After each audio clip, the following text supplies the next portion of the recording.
na radio 5 abo kubeka kora umurimo murungi kandi gwamani abo kushendekerezo wishemwe ryo gicere umusanege hwire twaferwa muno ndijo muguruso wamani Lawrence Rure orukuzaro mushaho godi yo turukorana wa district so ishemba burebire konkani inteka ngo butwija byona byaza kuterera abarebitu ba Sky TV n'abahurikiza abitu ba Radio 5 mwe baregumaho abo kuba abantu batugambira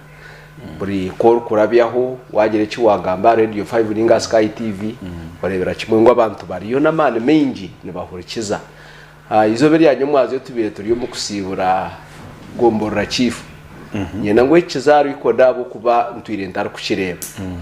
umuntu kuba rwomborora chief mugombora kamara mu myaka ena akashaba age retirement akahumura byo mugombora ya rugushuru reve murangera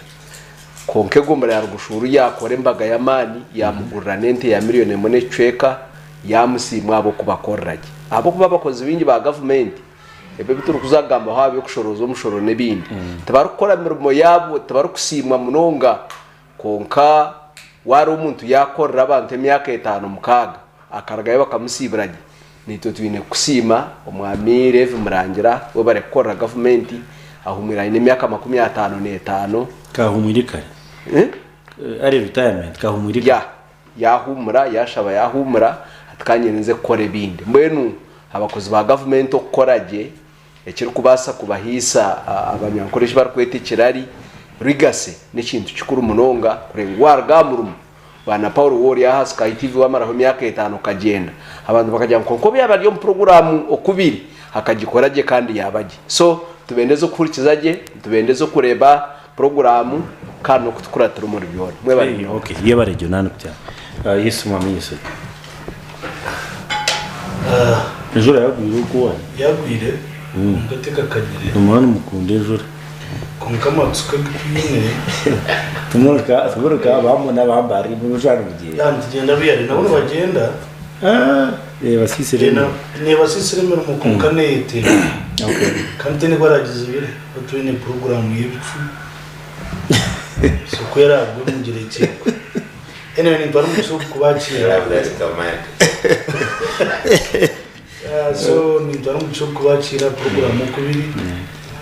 Mpero mucho kusima ba panelists bagenzi banje ni moderator mubari kuremeraho umunonga ni nsima umunonga management ya Sky TV na Radio 5 okusetinga sogane na no kugeremera umukagikora n'ibintu biri bikutana abantu babitwaranga bikwenda kushana konkate bikushana kugira ngo hatinye bunatanduka media house yanje najeta Sky TV konko umuntu igateganya ni impronye ndebira kari abantu na no gukora munonga ngo yebira kari abantu n'ibintu n'ugundo murumo nasa kutaho izina kugaruya rebaronde mwira ko mu wagamba bure but sima munonga kuguma murira kari abantu ndite sima munonga abantu abo kutereka noreba wotatungire feedback yes inene program bwano hinga bwano ganira n'umuntu wamuntu waganira n'umuntu agakweteza icyo ni kintu kumara kwatumanda gukata ugamurwa so want sima munonga abantu bona bakurikiza Radio 5 no kureba Sky TV mba feedback they give feedback so ate cyo ngana cyo teretera teka nguriyare abantu kushisha mustagabo kushisha mirimo yabo rero abantu bahura bebare munonga okay thank you bana speak twakshemerwa mbehoza Sky na neza Radio 5 years na shemerwa kandi yenda kwakira no kwakira baturikiriza n'abakureba abakurikiza Radio 5 abakureba Sky TV ukugezaho kureba ngo twahurana twahana amagezi nk'abanyarwanda kureba ngo twatwarihangarira itemisho ndabusima management na staff kureba ngo numugeza kushugana samaraka gayitu n'abahurikiza n'abarebi program zitari zimwe na zimwe kureba ngo twabasa kwikana nja kwetegereza ngo program zindi na mnongeza radio abateze bamasimu nibekerezwa kureta feedback kandi twenda kusima okuturikiriza borokire abokurikiza Radio 5 na kureba Sky TV abokwenda kuhurikiriza kufomu ihanga n'ensi yona kandi nakutaho contribution yabo 1 okurikiriza n'ecya kabiri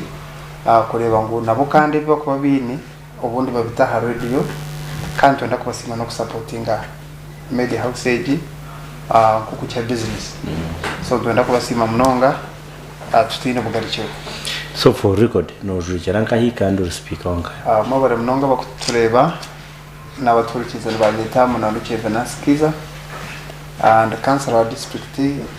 kujekera kagonje kandi speaker wa Mbara district local government. Okay. Haza abantu bengi tubakukira kutanura Mbara district local government na Mbara city. Kukantu twenda kugira case imo kugira ngo Mbara district local government ikazana Mbara city. Hata umahako rugeze runjike ibi Sky TV. Kandi nshemaro wakurangunga bandi umbantu abagereza kureba ngo Mbara yarga yarengwa municipality koza yarengwa city. Akobwiro bo Nkambara district council tukandushaba kugira ibitu ahayo kureba ngo city yabasa kusikibi ebishanze bikwetagisa kureba ngo yaba city. So twenda kusimaranga bwecyo that is another topic for discussion. Given time nintekateka ngo tuza kushobora nikiroga yo kurungi munonga nyenda kushobora munywano wanje ngo Mbara city is a regional city. Tureka kugira banga city ya Mbara as you know a city. Ito turukora city ya Mbara as a council to take to be a regional city that can even serve the region Rwanda, Tanzania and some other places. But nienda kushobora ikintu kugira ngo omusito ebizimbe birumu tibya abanyambara bazariwa emone by'abanyabwejo bine by'abanyakirura bine by'Abuganda. So Mbara district local government as an entity it is kubasa kugira ebintu it's a body corporate nebasa kutabarizwa nebasa kutabaza. So nintekateka ngo Mbara district local government okugira ebintu omusite is not a mistake.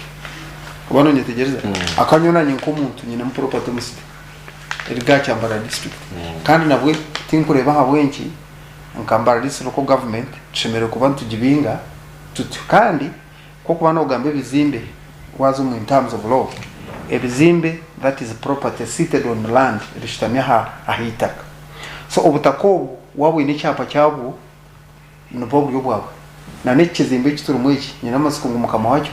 ine cyapa cyane nicyo basa kuko kitari cya Sky TV kuko Sky TV ne pandisa mwana munyetegereza. So ito tutwine problem na city and I think tukakore gwitu Nkambara district kandi twenda kureba city ne kura although haza mu own feelings konkanye ndakushaba ngo is very cool down for feelings zamona zitaka izere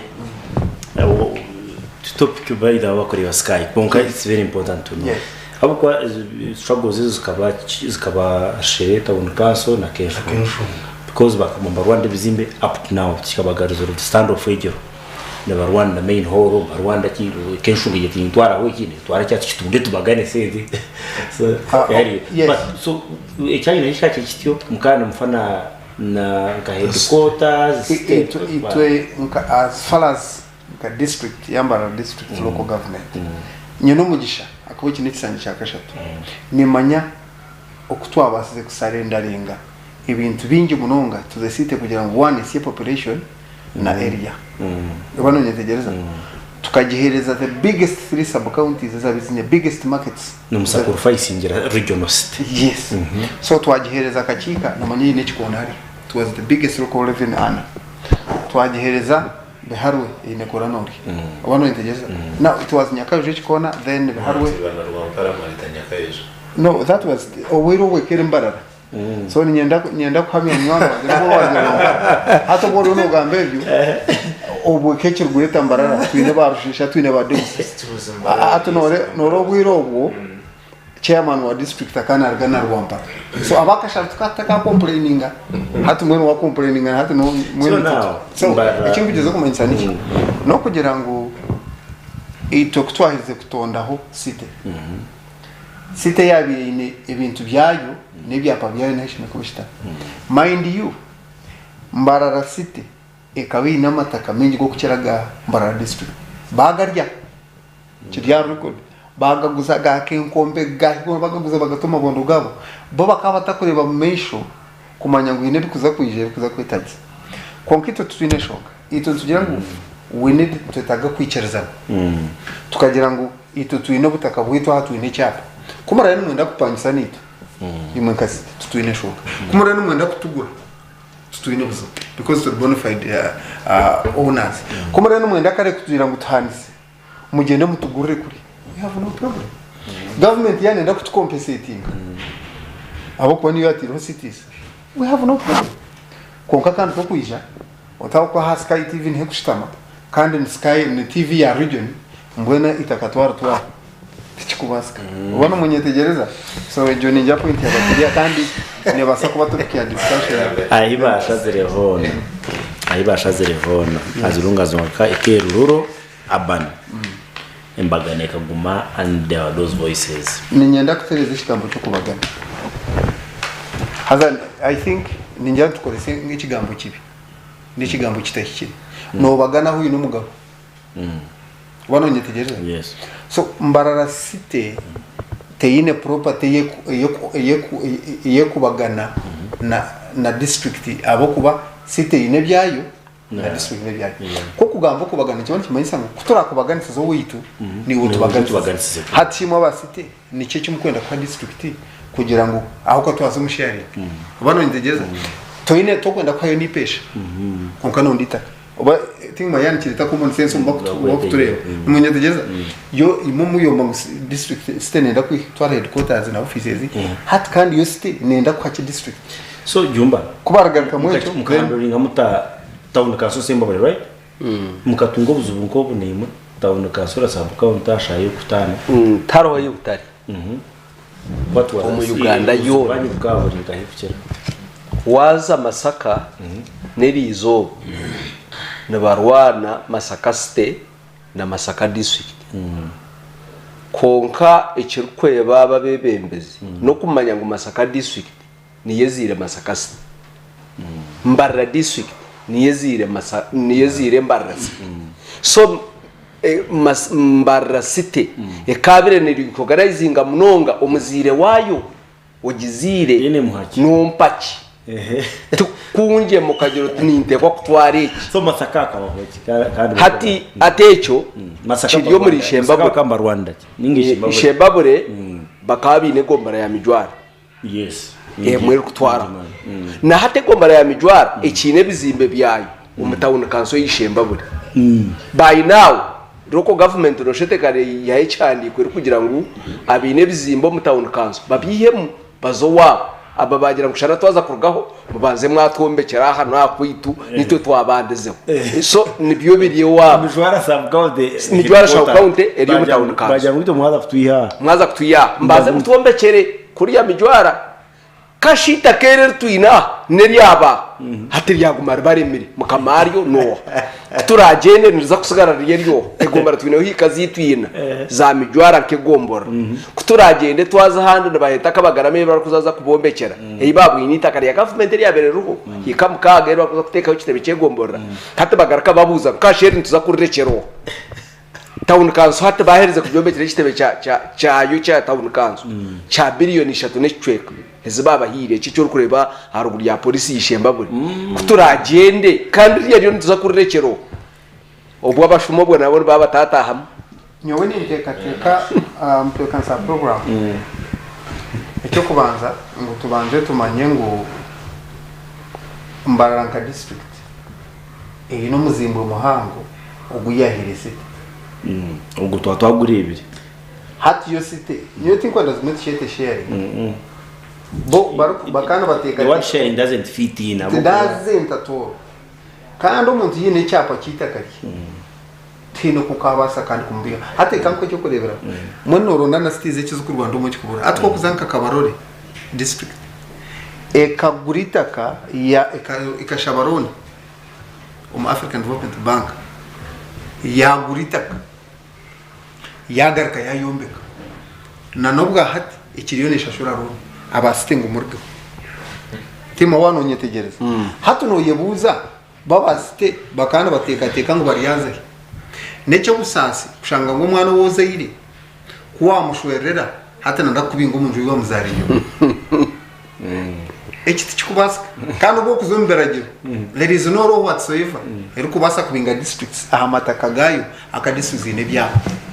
so cities no boka minister actually minister kayanda kuleta ikimbere ya leta nankaha mwana wanje yanda kuleta guidelines twazi kuwashinga local governments hata bari bakorekera juru active konka constitution is very clear to kubasa korekera juru kutebeka nse enshobi Okubiri wabiri chikozirikana so option ya government ine hati no kugira ngo eyikereze obe compensating a districts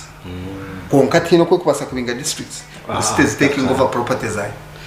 so iwe in information ask for ya Mayor King with due respect Mayor King na chairman watsko so imyaka mike nyuma kenshunga ke negombora nkuru tabeti yaho Abaho town councils twatunga shiri town council so mufutanga no kutanduka egombora ya kenshunga headquarters za yuzikazi iri mu Shiri town town so actually now staka direction zikazi nyakashara first exactly before staka direction zikazi nyakashara aharuguriye town tabiti yaho bashara Chihura town council so Chihura town council took over the sub county headquarters actually now tias go sub headquarters ya Chirwaro so yono ko yizere na version yes Chirwaro tabiti yaho twaza shiri ngakenshunga this time round ngakenshunga kegombora kenshunga so tabiti yaho hazarwa Shiri town council Shiri town council yatwara town yabiri mu headquarters konka muri byona ne chape cyabikiro kandi kigamba kenshunga sub county so ikinani ndeba speaker na nangu teta sharing already rwa because twatugera ngo hatwine square miles zitanu ngegombora twaza kuzibaganisiza babiri twihire mu byo kugira ngo twaza kubagana yikware waza kumpa ki iyo exchange no ni ndeta ki ni ndwara ki that is exchange kunga twagira ngo twaza kugira ngo akacupa kamezi kashyo mu cupa butanu wijure already inora gumenejo emputejo so twaza kushika kubagana semigwandi teka oragumena emputejo wenza kumuya hoki for example kabenti gira let him finish kabenti gira ngo twanza kushara amagomboro oratware headquarters is already built set up ezabere set up either revenue ye ashemeye kuba nataho buriyo akwatanse no gotako because bakombeka ku morad tukangero ti ekikomekwa district niyo nekeje mushodera moyon before tutakahire state before tutakahire town council so tukombeka twenu rishere na yero mukayo ikene go revenue yayo so ikani izo mwezi na for example town council hall yes ekombekwa sente za ba LC1 chairman yes bona ba kenshunga bon so atkabenti gira ngati kati direct mwatwara hall mwone tumutkwatse tuombeche igombora yitu fuche mutkwatse tuombeche igombora yitu of course tukaje bari porra itunga ba kenshunga tukagira ngo Shiri town council tuombeche no akone tutarajombeche ibi tukombeka twenu so atwakizire ije mukono ejo bagita nito tuombeka maybe 60-40% yes, 50-50 because initially it's 50-50 so tena ko kugero tiba chairman batanu barsheri buto bararetse sente za se so finally technically you are mixing the issues. Business don't mix up issues. One, And in terms of newly created offices, now offices are in existence. Take an example, Mbarara City. It was promoted from a municipality. Municipality yagiro 1974. Kandi abatwira aho Mbarara bakabare nicyo kurebera nk'akakuntu nk'urukuto rwa kamukuzi kurugahonga buza kamukuzi. Municipality kanga gukoresha na municipality. Yarabiyogo kiyanga yarasomu kiyanga yarabasika cheka yazarwo kona akaka district yadaka district yake college. Two, the municipalities tiziri subordinates za districts by the way. Hati Kenshunga ikazara Roshere Town Council. Ninga mwizo wita inkuzara ikazara Kabura Town Council. Kunda. Eda uni kunda mwizi. But now Mbarara district ikazara Mbarara municipality in 1974. So Mbarara municipality kuganjanjo nena yakura yaba promoted. So it beats my understanding even Mbarara municipality that has been promoted to a city uchawaje bya district ya kuzire chanjo nena. Kandi kurugo boteri meeting amishoro. Exactly. Kandi yoheriza bakansara district bashashura roko revenue ya district. Yes. Turiko so ezida za Kenshunga za mwizi Kabura mbasakutaho mechanism yo kubugana. But the cities is more of a actually it's a district itself. It's equivalent of a district. It's an equivalent of a district. So cities zirgo mukwimamaza zirundi sinte zikorere ikota zao. Like he has said Poro ine wasako ile zimbomo garwe ninga Mbarara district is an entity can have its belongings in Mbarara. But kuja Mbarara yakora utkandi ahitukwetaga kubagana kuko aina shabira clarification okarekanya siga kamalira say like Rwampara by the time you have Gerard Mbarara district nabwo Mbarara move your assets timuko bara fixed because orajye Rwampara twaza kubaganita gasha no bundi bajya ngwatika ni mu mkamko zero kungacho tumukikora kugira ngo tutaza kubaligo bo greda no batwaraho na tundi tuzoku manya staff motoka staff but nabakubagana by the own record nabakubagana Rwampara kubagana na Mbarara district Mbarara state erabagina because ketine okay was an independent child now yakuzere n'imyaka 10 kurakurga sanjo nena utafuta y'umushoro abareva Sky twatunga speaker wa district ya Mbarara nwe aturetero kuco mu tugire akakubona ko twabanza tukazingurura nwa twaro mu discussion egi but twakushemera bana speaker bari kwijana now no shoti ndani kanene yo bana speaker abo kuba one rw'egomborora 2 ustamar chikurukuru wa district ugarka ugira capacity kwa speaker wa district ibintu bikukorofaying saputereza kishane kikire ahashoruza yemushora amagombora ne byanga bite bitukorwa okutushoroza umushoro okutuguhanduringa inyoni nza kweyunga abakwenda kushoma emishoro nishoroza ubwoha nishoroza ubwangahi eyanjurwoha tugibara tuta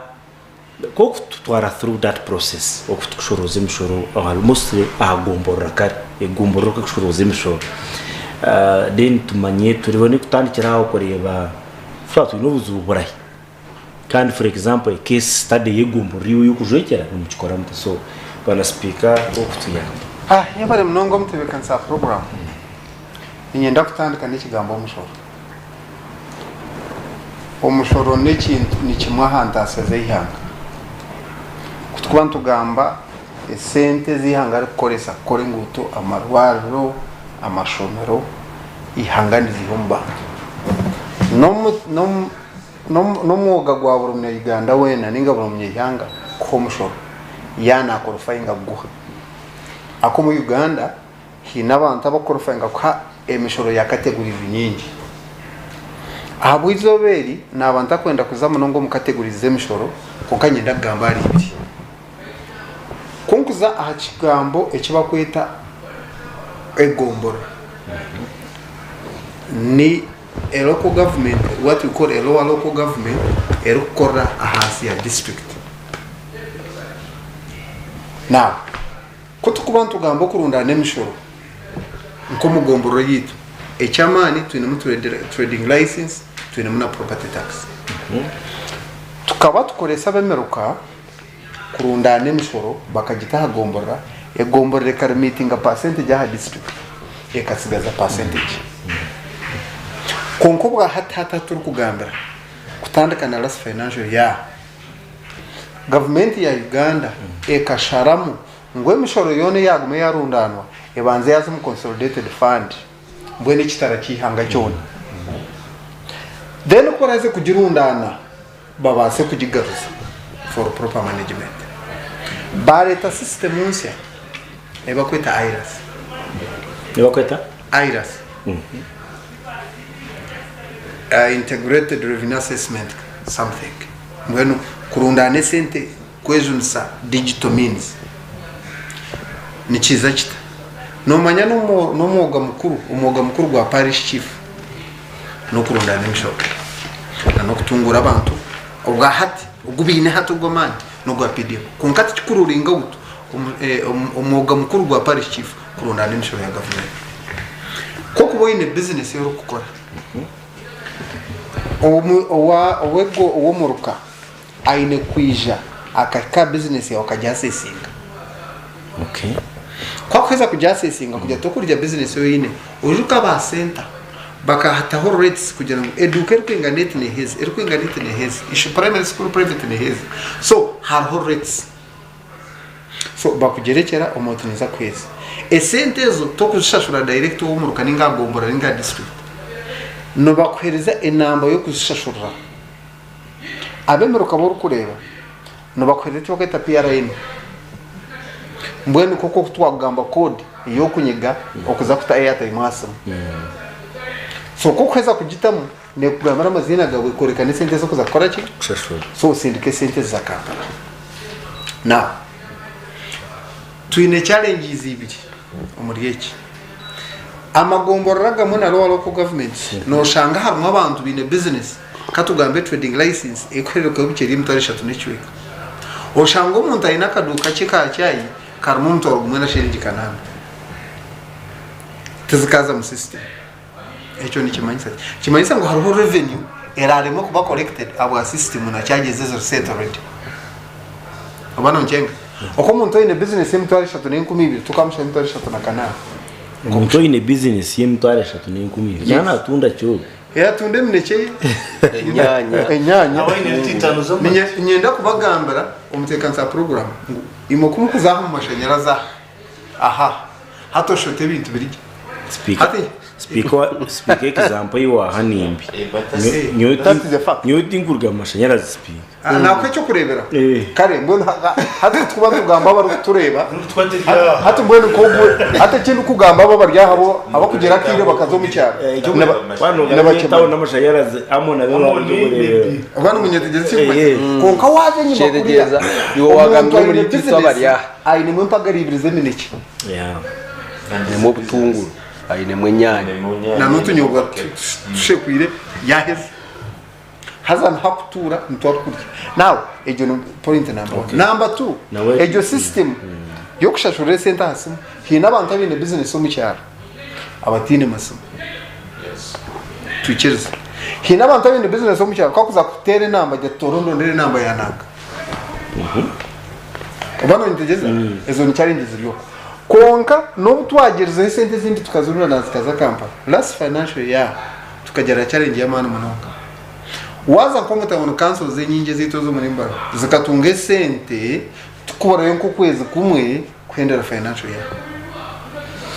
cyama insachi ngo buhereza kuri ya hansi tubaragira iyo sente zikakirwa kwisha abantu bagira negative attitude anshoroza yo mushoro agency abo ko mutabona kanso parish chief kugenda kuza kurunda no mushoro kasasuro ebyo misho gama doketa rukurugama because tokagira na shilingi garaze tabonekera ka omeya so sente zine kuzanka hazo kuzihayo nigenda cash warranty cash limit you know there is that procedure hato buzubu hariya umutabona kanso hari hato butinda muntu yenda kugira ngo abantu bagende bongere kusensitizinga abantu bishobora nko kuturi kukiga this is a new system eteganise munonga omirunda ndemsho no muna kujya tutwaza undi no mwako gwahwire tukata siba na kasaso hatta kumangu kindu kiri so ntwetaga shobora so enshoroza yemishoro hati iriyo nego nozo kuba zashoroza igwezaza kampara okurugeza kere kukanyenda buzo mtekansa program twebuze kabanyihaga nyondo ngiyo muntu w'ikibina cyenda rero tikikora makuru sente zwarundana rutoma tamu kanso kubanza kuzitwara kampara ngo isho zigari rutoko no basako ejo msa system yo kurundana sente konkaro basako zurundana rukuzita account ya rubindi ya rutoma buzwera tamu kanso okwezo msa system niye kugira ngo sente zurarundana mu cyuke cyo razurundanimo zibase kuguma mu zikoremera mu mbwiri abanya-Uganda henzire kutanga kuteka ngshana si ezende zo bazitaka kampara ngo banze bazitema hama papa zize zirfuraka no intention mtekanza program so no twetaga kureba because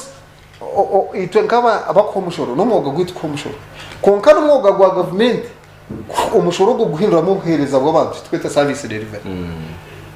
so twabantu rundane mishoro tukashanga ubundi obuhereza bw'abantu mbicweka bitari mwenda mu butakugenda ni kibone kimanyisa ngo hine uko abantu bari bo muzamanya waro nyitije mtekasa program hati umuganda hati wagure kipa ya maize igino humushoro ovuge arata ya diesel umumotoka no humushoro ogure kipa ya bero humushoro ote TV nkeje no humugira ki konka ntwetaga kurebe sentezo zahinduka mu obuhereza bw'abantu buturkweka waza hiyo waro nkeri arshire mwana wanje tingi manager kutugambira ariko nakoze icyo kureba cyo witumiza kuba nabiya munonga ninga abantu bakugira hatu bwene tingi manya waza karshire babasa kutuma nga gloves wowe no murwire abasabuzubara abasabutazi kutuma konka in the end bazikubarenga bi aha so ebitwenda kureba uko yeno babati nati muturwambarana bazikutuma ebiturkwenda kureba nk'abanya Uganda is a translation ninga emishore cyo kuhindurwa mu ubuhereza bw'abantu ubwo ngo twija kujya ngo nare mu gihugu ubana munyetegereza akwite tugenda ju zaidi munyetegereza kandi neza kubecho ije mishoro yo tukurundana mu bantu yagarukayo ikaba ubuhereza ubana munyetegereza nyone discussing objective ninjira kubona ingambira abantu bayantati naba ni ndwana ngo maroro ga government haze mu embassy ka center 3 nyoni mbasa kumara umwaka ntaragwize konka bateze banje bakano bagera ki mazaye haza kubakuze imbazi yabura hata yanyimense ngo umwanya gwaju cyenda kuba opposite hazi icyo tutarkwenda ntwenda ejimishoro yitkurundana okay ebase kwindurwa mu obuhereza bw'abantu ubwo ndwe turategereje yes in fact nanyenda ngo part 1 yawe problem identification ninga anyway not problem revision wo kutugambira muri process no nanyenda ngo aho twese twatamani then tuje to discussing yoba emshoro bwanyuma tukoreka kureka tukintu ho challenge ya property tax property tax ko kubuyini kizimbe kechi nibizaba cya sesinga bagira ngo kine capacity ya 1 million assessment yawe ngo this is 1 million nonyetegereza tekansa program n'abaturikize ninga bakutureba kugira ngo ezeze sente councils are district zine kudetermine nga percentage from 1 to 10 imono mwenda kucharginga percentage out of 100 hati tonka habwambara tukahinguza 5%. Kimanyisa ngo baba bavarindire property yawe ekakora million so noronda 5% ya 1 million nzo kuba no shasho koreka cyende kwenda tumanya no kugira ngo baza gukora assessment ya property tax iwe nkomu hiwo musho wale bangwe sente zo nizikira valuation ekakira value y'iki ya property yawe no boy norsa kugenda ka appealing haraka ki hari tribunal iyo kuze ukapinga ati no muri mwabazira ngo property yanjye miliyoni 3 nyowe nimanya ngo miliyoni 1 no heza evidence akano wayombekere nju yawe ukumenya ko atamata faranga proto kagigura zingahe nangu ne cenge no kipanyisa siringi zingahe so kiretere bakushara ha value then ko kuteza mpasente sente zabanje hata ho tukintu ho problem nabo mwe tuba kumanga haraka chikwako nobuka ho nabo mwe tuba kuzayo batsagaro ko betombuita konkanye na kwamasa ngo mu district zone abwa property tax harimo buchiko obukora bwo mu district council bokora kugeza ku mwana kwapiringa ninga kuyamba abantu kubashara mshoro kurigera ubunegere kayita yewe no bana sipi anye nangu utuyambo abuko ni moral authority so juu research yanyu kabanyamahoro ne bagira ngo imshoro ne twaze bweto magombo and in wasafu kutaiza case study ya Semba Burenga district ituyambe ku tuyebyakozwe kane yagaraye turebyane basa korwa mbana murene barahibahadikira bakora izo nzipfuna bambara ninga bishemba betine bakora izo bahewe ya Semba bare batwande so konka emishoro ninangwe kinchitware tindi kuza kuchitekisha mbabore honka niza kugereza keke za pokonka gasipiko kuyatugambira ne cha Uganda yo government ebintu byone byero gukora nebikora ku rugo mu mishoro yamani government yeru ku ihome mishoro yamani kutunga sente akakora imirimo yayo district nkishemba buri nekora ekiturkweta draft ya budget habaru kutureba nkeji ya financial year 2022 2023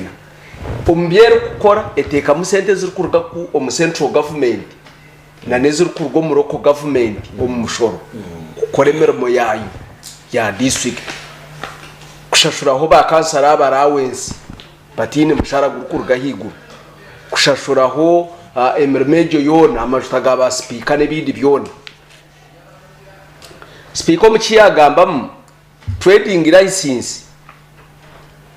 abantu bitwa bingi tebeyine capacity yo kushashura ahatine namba habo kuba nko kuyakigamba atine namba beyingire bashashuraho sente zikurenge mutware 3 kugaraka higu abone babarurwa aba URA nibo barkwija bakababarira bakamanya assessment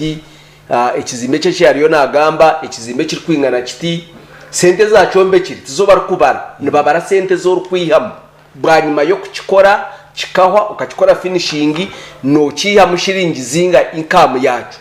ni kitasi shiringi zinga bagira ngo kitasi ya miliyoni 10 omwaka URA kubarirregera ngo ito miliyoni 10 netwetengaho emitwaro 5 oshashuratine namba wota shashwiri nibije bakisaba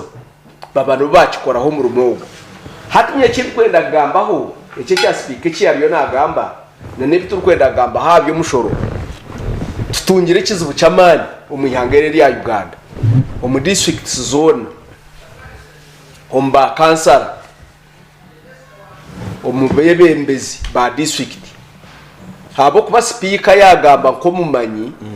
konko mukanso yaru eyindi kuza kugeragera nsakangire mu kanso yishemba bure nkana kigambire kwa yerimo ba kansara za 3 na mukaga na chairman wabo wa 3 na mushanju harumwe abantu bashatu bine diguri omwe babiri bashatu harumwe abantu abine senior 6 bana harmu abari ya level ya primary 7 25 harumwe abari ya aha level ya P1 up to P4 barukushiki 15 ekiri kumanyisa ngu koro kubor kansara wegombora ya kenshunga district washanga yo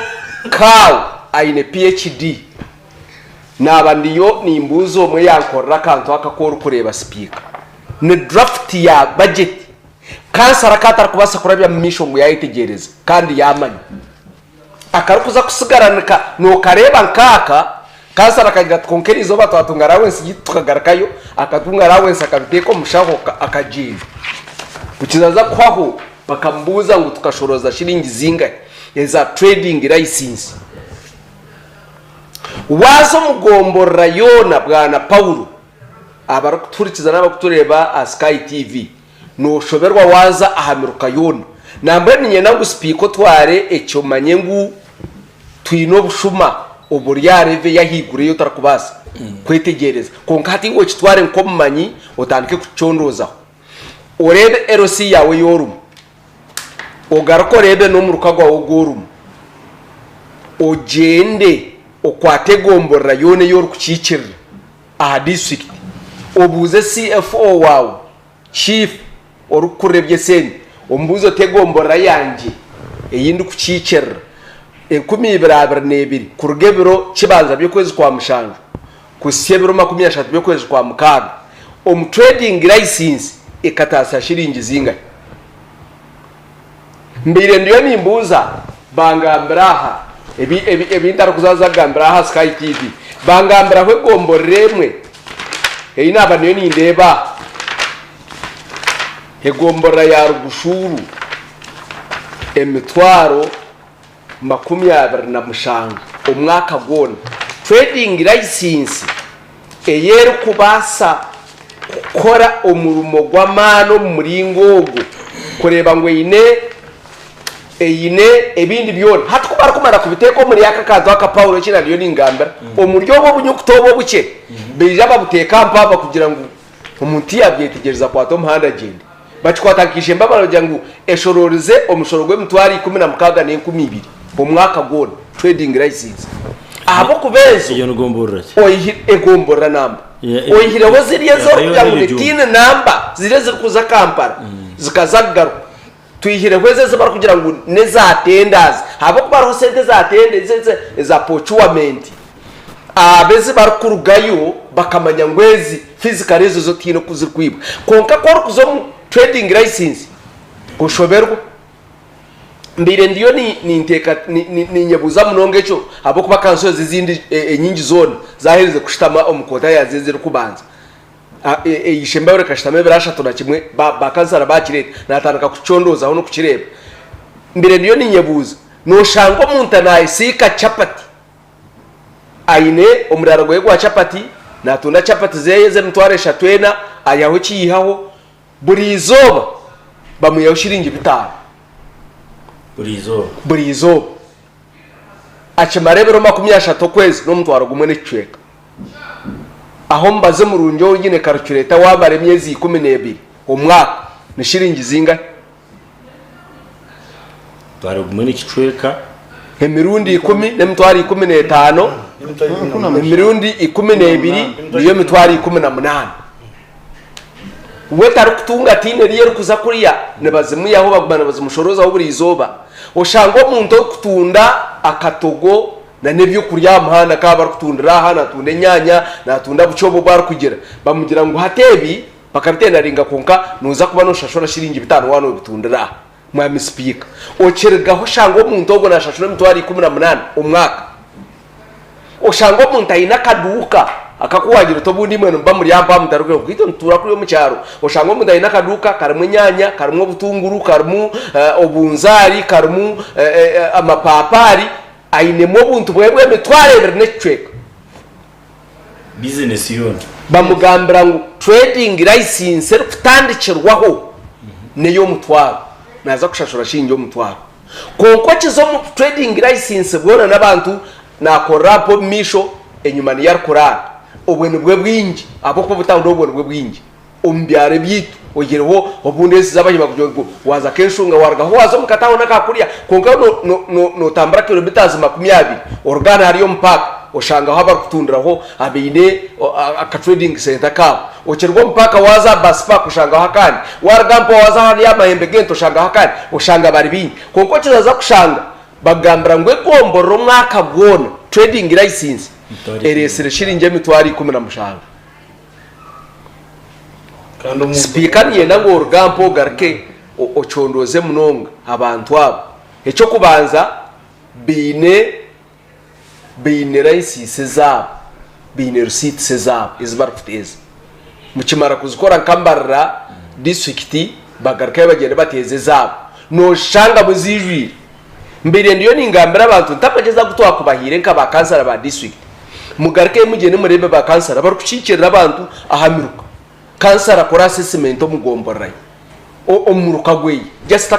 parish ye yari kucikirira gomborra yo wabo umuruka gwanje no guruga mushiringi zinga azimanye rero kwaraheze gita emeruka mukage ryo mugombora yo wanyu bagarike iwo wa district ogito mugombora yawe konko mazimana haraga mushiringi zinga noza kushanga district yengiga konka sente zirikuzo munda z'abantu bashaka CFO na kwatana na gombora chifu akwatana na parish chifu bashorojo mushoro tine yugurukuza tine yugurukuraba mbire ndiyo ni nyebuza rambere chiwe okabubundi warije egombore nyingi ebicweka hishinana arigana tebaro kushtamisa kanzu egombore no shanga bamara umwaka batahugundi bagira ngo gune kansara agombora bataro kushtamisa kanzu ecyo baretere ecyo gombora chifa bagira ngo twine sente ahagombora konka twine 60% rugarakayo zamara kukambara bagira ngo mukashoroza zinga hingu miliyoni igana 35 za district 65 zagaraka yagombora ahagombora zibura kushikayo bagira ngo mushororize miliyoni 20 ikikomeza mu miliyoni 20 baza kuzireto bururu mukuzigariza yo kandi deke ushange gombora yatunga miliyoni mukaga ine bakansarazi 15 ina na speaker wayo ina chairman we gombora nabaza kutunga ho kibagira ngo utaru kushitama baba ryo baza kurebeho budget gombora chief akora assessment ye yakora je paperwork akigeza agambira bakansarazi na chairman we gombora mwije musayininge biturabiho budget ine kiturakore buri mu bamuhereze mutware biragarakayo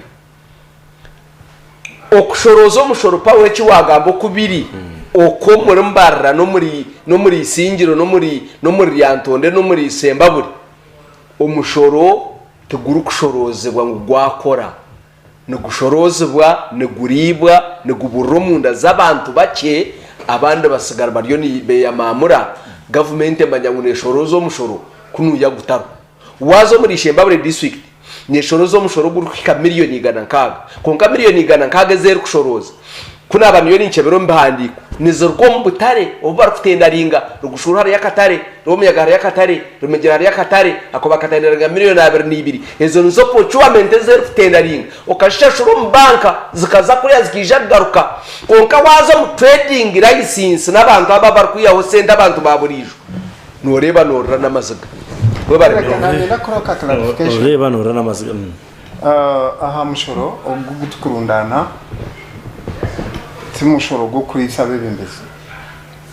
kugira ngo namashitaga speaker namashitaga cyemana bakansa ikiragiro kirikiriya kanso neba nekoresa obucweka 20 bwa budget ye sente zo collectingirwe ezurundi inwe 20% katubare hatuguma ko gwe taberne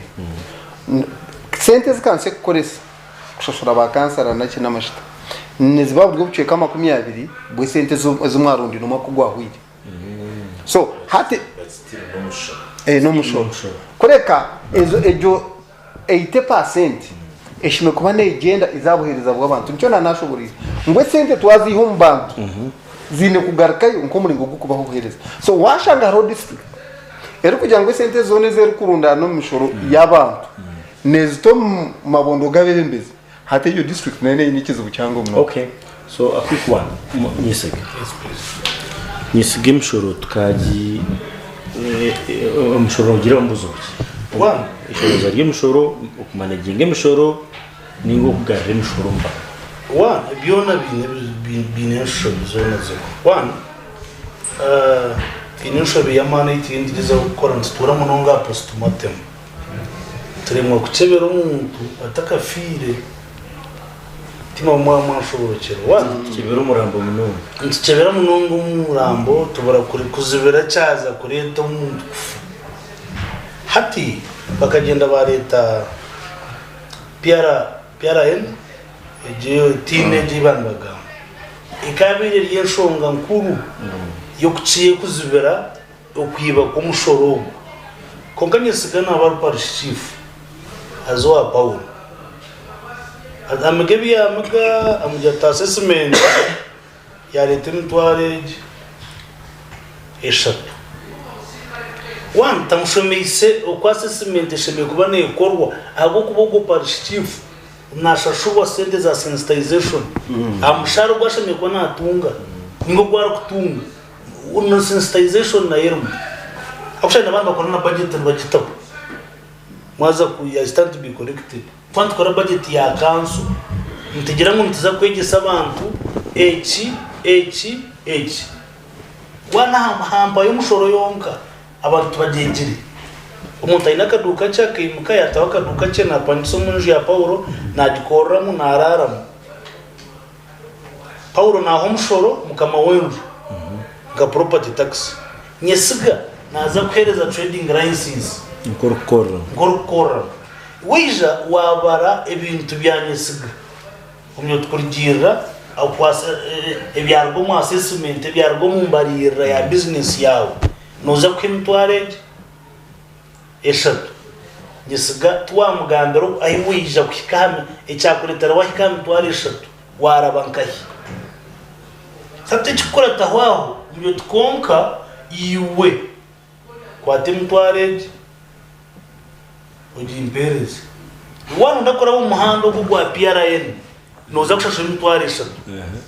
konkaro muhando gwo mugufu ogoro ngo kutware mtware so muntu go kwa abo aharbo kariya kuwa mucinga hamisho akwara kora umushayi mtwareji agikwereza umuharasiti hati government yereba assessments nzikanya erebeza zisheme collecting za miliyoni gana mukaga konka mwa collecting ho miliyoni 30 hati teka ngo abantu banyabushozi ninga bakenshunga particularly na banyagira umushoro pia ubagire konka tegire mu proper procedures tkasesinga twabara twagera hati buri umuntu naza kwereza umuntu wabo konka uri wanoza collecting umushoro ukuyashimye kugenda umuhanda ubwo yagwigaza kuyarga gwigaza yataho gundo umuhanda gwa kimwe cya kabiri kizo sente hat sente zo zibura kwiko mu government ahubwo tuzatora umuhanda gwano kuzitwara mu government gwano kuzitwara umushawo yanyasiga nko muntu so tugaruka tariye bari yeze zazo mu government ezaranga yayamba ezaranga yahonora aho zirikanga za hiko mu government yo ekete katechere kintu cyurunji kora consolidated fund zano nguzum consolidated fund babone kuzukutsindikira according to the budget okurigira budget yo kozire hate kinyenda kituyambe kuzukurata ati norebe kiri nkoku nyisiga kuba inobugenyi ningamuntu amona inobugenyi twena twacoma kumutwera nowe treasurer no chairman w'ubugenyi no kuza kutaka accountability y'ubugenyi so reba umuntu nguriyare nizibazirimo numukamo w'ubugenyi yaba chairman wabo yaheza yagaruka yabo mbici nuwo twantereza sente no yazagure byo kurya kandi waragaritse akazihere mbarira barazi n'icyo so nore nguriya rero nizibazirimo bazi nyesiga ya collecting umushoro no waragukozese no korire budget no waraguhereka accountability wari nguriya something was not clear government ya chomi ya jangwe iwo gwawo ziturundande uzitsindice kora kuzitsinda uzikuratse budget hatuje tufandi njejo budget tuzite haganda mati yes tugace tukutahoka tugace tukubare mwene kanito tworobezeho ya mirumejo kukati garuka tuguruka ipo bebebeze abanza garuka tuguruka imero montije tereba kucererwa nobuzabiriza urobayiza ukasasarije ketura nobuzabiriza komagombora kasasare ketura konkate nitwe kwatsa kugira ngo kubanza ruyane zicererwa yo kampa tuzine transport wabo tuzikuza kutemba basi tikabugana kamotoka ya sente tu nobuzizire tuire mu chance mbango kuzikozesa konka twine problem ya speed na booster effectiveness of system weak anoti kimaje twene ati po so iyo buze sente zazaga kuko bakagakabakasya buze njoko revero muri mero kwa awenchi no ma awenchi nazichererwa kuchererwa system byare twareba ngo nyende kiti boy no within for example abantu bakoraga no center hakiri pledges kushika imitwaro 50 ko ngategesha no yenda miliyoni 2 obwira bunyinshi kakataho munonga kongeza yo kweza habugenyogo ujyo tumbuye amona kaba yatungira kasente kiyandaganisa kwenda nguncendeze ahazinaniza kuzo mwibanja wa Paulo kwihaye bidara bibanga mbone kanshabe munonga ukwezi uko kunayongerayo amona kaba yazeretsere bisiga kaba yazeretsere o ababo kubaziri yo mu system rende nezoreka so cyo defining a delay okay ekindi nezikuzayo zonke zikwija kukora nazo zine reality zikukora ezo rabada utaza kuba bamazu mezikora munonga 20% speaker yone kora effectively yone basa kora on come district ya I ibyo tibiri mu district ndija kora maybe another benchmark terebe district age yeche kora niki yeche gita kora niki konkanya ndangu twaza kuba generally 80% ichine mwakandi kantu kataka so amon how do you advise no haburota omukora ya local government so ukwemshore kushorozwa ukwekusyamka ninga iwe bikizubuno kireba one abari munongo mtereka sawa program sebe nyankore binefumu kubwe no bomungaro okabigo bomchi abanywana banje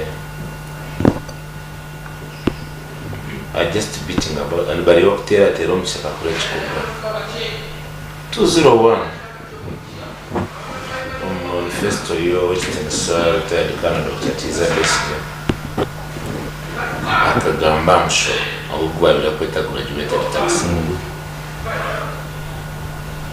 omutakayimuka omu assessment al mu weakness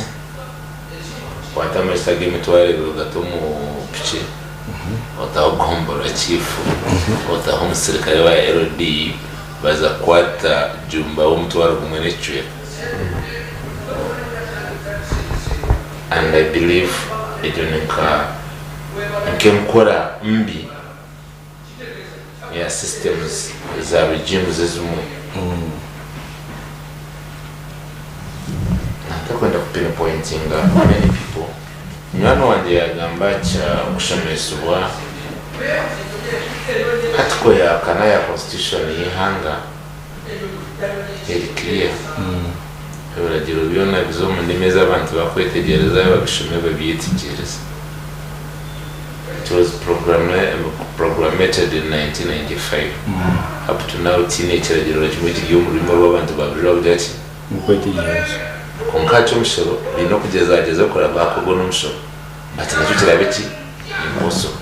obwiro bwinji government zenyingi regime zenyingi zine bizunguka bibiri mbaleta project yakubirira nkanungi konkawa bakukora rumburungi bwayo bakikomo implementation abo kutebagana kutemberana bakuchankara washima taxation bo muri yo mukuzubanja bazine speaker yagambira ngo ayineyo abateze abakaruru ayine business yo mutwaro n'icyo and you expect him to tumakana na yumsho na ninde bakacha tax ya property tax no barebona bagira bayiguru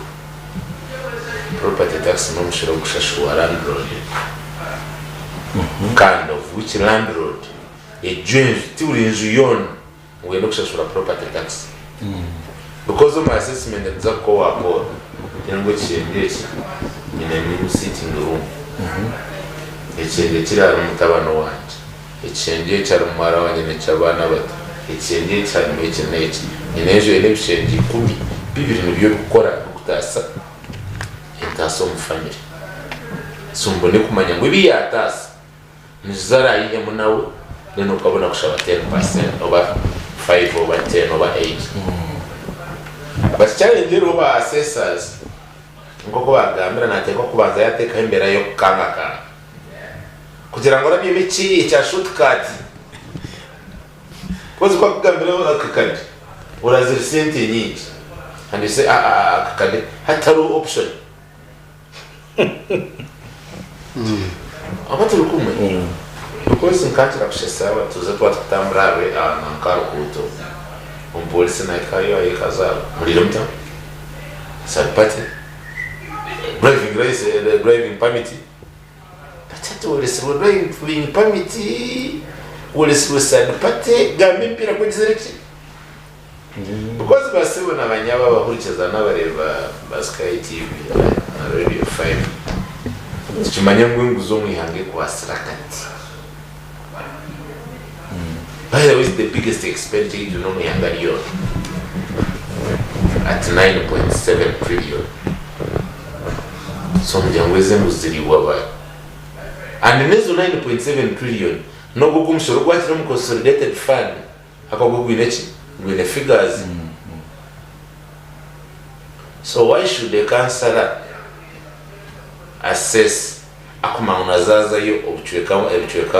9.7 trillion za kwiba? Izo katungomisha na ganona speaker watawikanse mu Rwampara grew up mind yanjye and the team piece bashatu ba Rwampara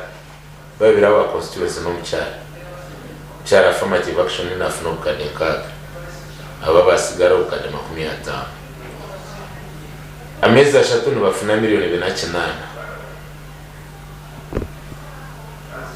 road fund ya Rwampara amezi ashatu quota efuna ukade 30 so kuturonzera imishoro kuturagishoroze twataye biti twatawuki production ati bo bayemera baruga parliament bisha mu president ayiroki ejya tunengo ifdiya bakuwa no muntu wasi bakwata ukwezi kumwe ubona ukadigana nkaga babure kuringa ingutu zitu neto tumengo bakunda abantu ngaka wachigambo mukazo ninga chawo ngapomba tugawe atari mutima jakaro bamwe na nyesuka nachiboko no basa kushagaza kutegereza hasi because abanyegana twekunda abandi tujiramo kukunda abandi twayekunda muno beyond repair because it beats my understanding sipiko kwa razo mu office akatira kaka budget kigumbura kakatema wenka I mean not you because you know that people get kind of umshaya za kumbea but where it's been happening boboro umbantu buributa si nyesigano mulisa shobora wako atende kwatiteka mu mishoga Sky TV ikasibaho ikararaho otaze mu Central Market na hakoro no kebi hatro ninga kebi abishangire kebishunge nkemikamba ya nkebitakure byarga masaka nyicha karoke nangogiye mamati no let's not I mean to take a teacher not kosa munhini bana kayashu 3 salary disparities yimshoro y'abantu hatu washanga driver wa KCCA akufuna over 7 million okashanga rw'egomborora ningumuruka with his masters of PhD hariya sale skill ya yakakadika muri mtwaro kabiri as an example is naka I think I had that list but tinda feel which kurakira but sale skill zabo no basuma and you expect ngudroye umuruka agenda shorozo mshoro abusemi ko mu consolidated fund alebe mu driver wa KCCA yaza kufuna za sente speed kuba abo bari that's how people perceive it anyway not to me okay but that's how people perceive it so this to me I would think take minimum ananga awage wejibirusi izuba resire basabona abanyabakutura n'abakuturiza Western saka nka kusayininga tumanye between a minimum and the maximum yes bona bari under the same wage bill driver wa Mbara city ashwani na driver wa Mbara district bawubwe bwa mileage because ndo wa Mbara city nabasa kuvuga munongo mbyaro ari turichi area za Bugamba za Bituntu umhoka overtime allowance but itagiye salary disparity. Because imagine idi wa airlines hariyo miganda fune miliyoni 85 ubundi ashomere ninga atashomere ejo nikese ndijo speaker ine masters omutira sitting allowance wambuza ati utakashara zakateka chairman wa district natunga miliyoni 2.8 utakiyireho umushoro na nebindi Oriya natunga miliyoni mushanga konka natwara district yona miliyoni 2 member of parliament member of parliament ni na najya no kadata yo mu yatano then wabachara buryo munga azo izuke district chairman in constituencies ibiri tini bizo Uwita ini wale bibiri ni ko harabi ni nati kantunga ine almost 6 I actually 5 speaker twara district yone mvaro kaga nebe ubisinjiro baje omusho wali ya miliyoni 2 oli yali yakale so ezo salary disparities nezileta twala mtu afuna bana na nebyana yeah okay so kufuna bana na byana na bibyana ubundi byaje ngo nitwaka go and besides naba bakufuna nyingi tebakomera kwiba nabo bachayiba in fact kadiru bakakunda kusingana nyesikatini arabazimanya akwani bazimanya so tataka lero bintu then ichamir what I could consider as the last part nejeya da kaya leadership sides. yes Last time I told you nabagira ngo isogwero nshinga roadmap ekabiri yo mu position zika 1.9 something million so close to 2 million yomya ganda kunde bana kumpore chelsea yimang noza korera kanda bembeze mukiriza bakibetera kuba toragire ngo katwine rw'ambarara ekine 17 districts I mean 17 sub counties kandi zikazi kora though not effectively wachiriza wachitema wasigaza rwampara hatinga rwampara by the time bakuza gukora district ekine 4 sub counties was the town council zina zaba 8 bizine councillors council ya siri yaho nyicha karoti kandi tateke iki tukushoroza umushoro bwashisho kandi neza kuba sente because I was imagining I was chatting with one of the speakers by the sub county and ya mwizi can 9 million run ula can 9 million just million mwene nzibasa rw'egomborora etine nahe kutandikira wakwasire na headquarters zayo ebe bitu abanza mu byo kutematema kusigaza ubwo sigaroku neza kombe katene startup capital hati kamwisi sambu county kisigize ni rwaro ya karaburiye naneli ya miyo nenda kombeka nojote nakatocha kargayo nakutakashuruza nakayangire nakuwashuruza wakashuruza kuba wakatwara kampara kaburayo noza kuma miliyoni mwende myaka omwaka ikimayisa ngukota rino baba kufuna nkibiri no kugwamo ani so ekizibu top leaders think better but naka enforcement igarka jobs and lastly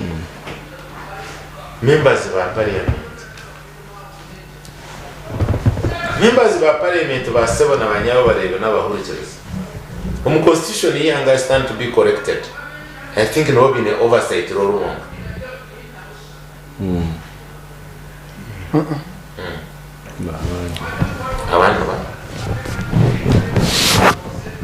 projects zikukorwa mu district council ya district no muga gukuzimonitoring kuri burumbuciko bwayo but that's not oversight. because emirimo ya member wa parliament nene representation, legislation, and oversight, budgeting and oversight. Oversight is monetary. Because wako kumangu ine ushachire gombora ya ishomero ya billion. You must go obakareberebi umangu billion ya bo ishomero ya dirachi. You only monitor. No basana kumonitari nguri cyo wagamba bayirawo. Ulele samisho engineer kutera je. But the other one abira kumanya budget okweli. Naza kujigambo. So the members of parliament has done us a disservice up to almost year ngariyo. Timanya bo wanyi kuba leko sijo mu council yawo. But most members of parliament were well versed with information na councils and bazanira. They only appear to atukuzo mukago.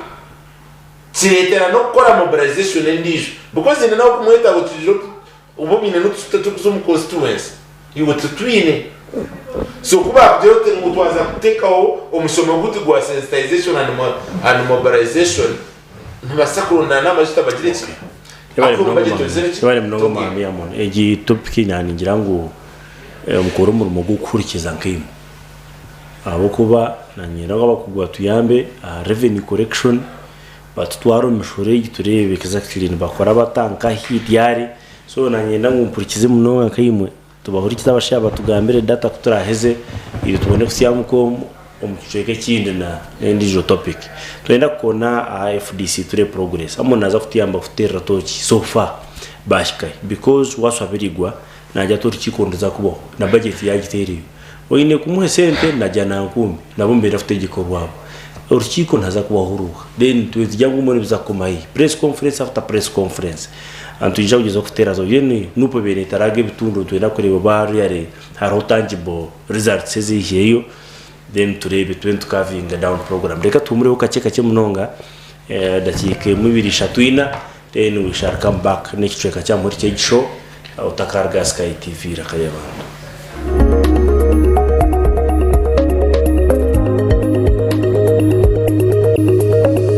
Sky TV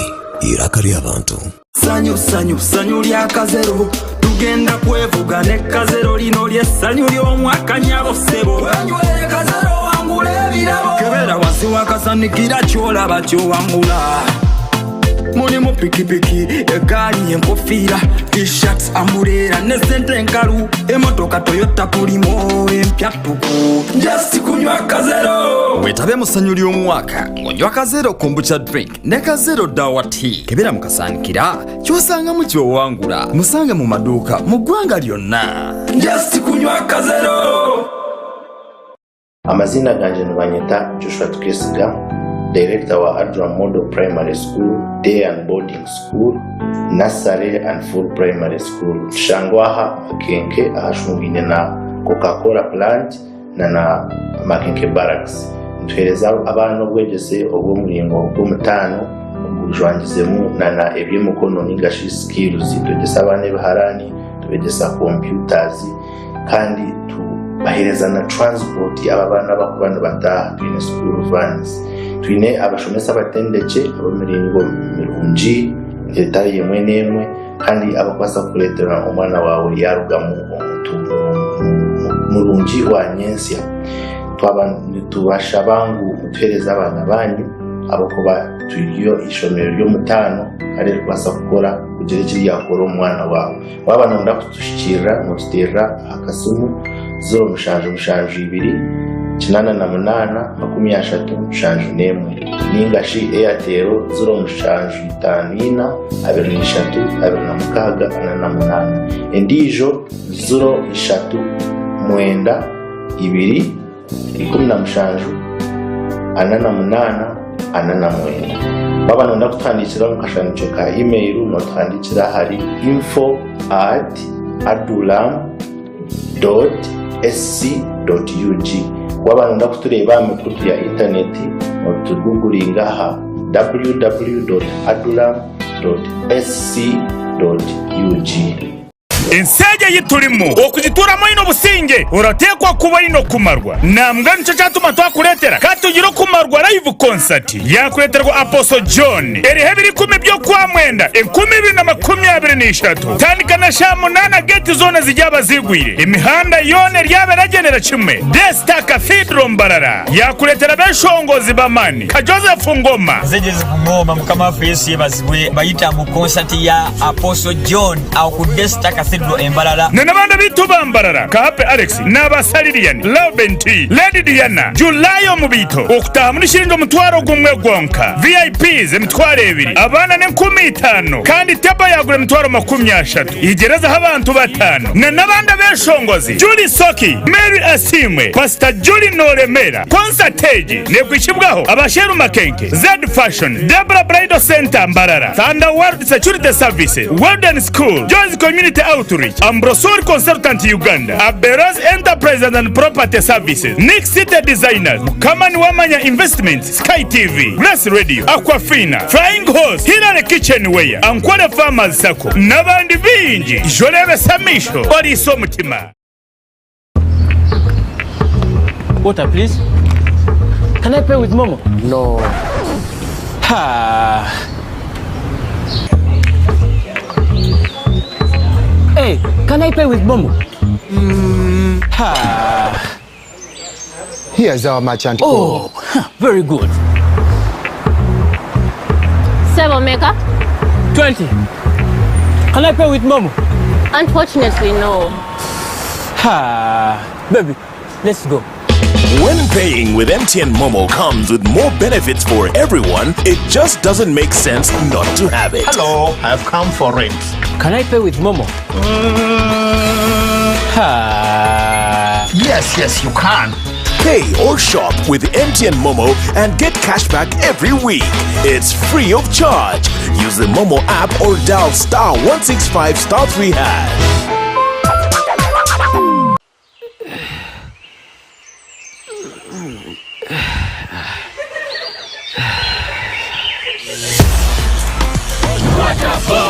Rock Boom, now in a new bottle with the same taste and same positive energy. Available in a 320 ml PET bottle. Rock Boom, feel the positive energy.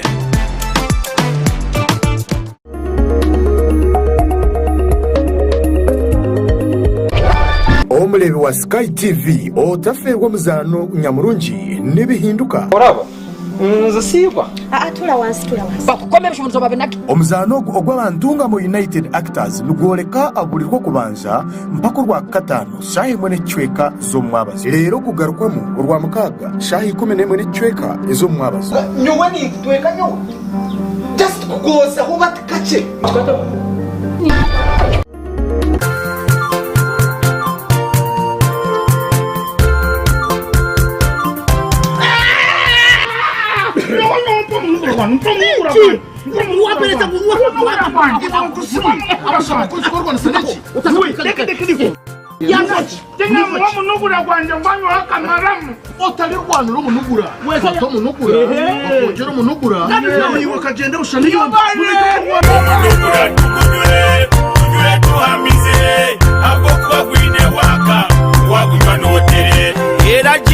UNPS ni kukogwa babosi clinics and teleke massage services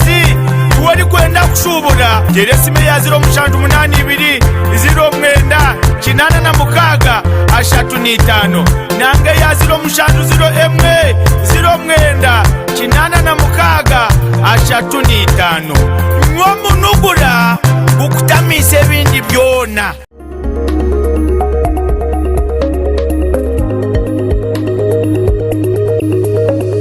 Sky TV irakari abantu. TV irakari abantu twakutangira kurukayo omukumuro kandi twantuganira amishoro mpati yo kubanza yigisho twantureba emishoro ntugishoro za tutamagombora deni teza ezangahi deni je korariari zone zaziyesho nkuri twantwenda ngo bakugumye by'imishoro kukira munonga bari ha level ya political leadership abakugicollectinga nabo opinion za kutura mu citizen panga hemshorerki babaze batuhereza opinion maybe muntu yigeze switching mwami amona sitwaro wabo so amoni finally urukiko numuza kuzumuruwa anuhura funding urukiko rwa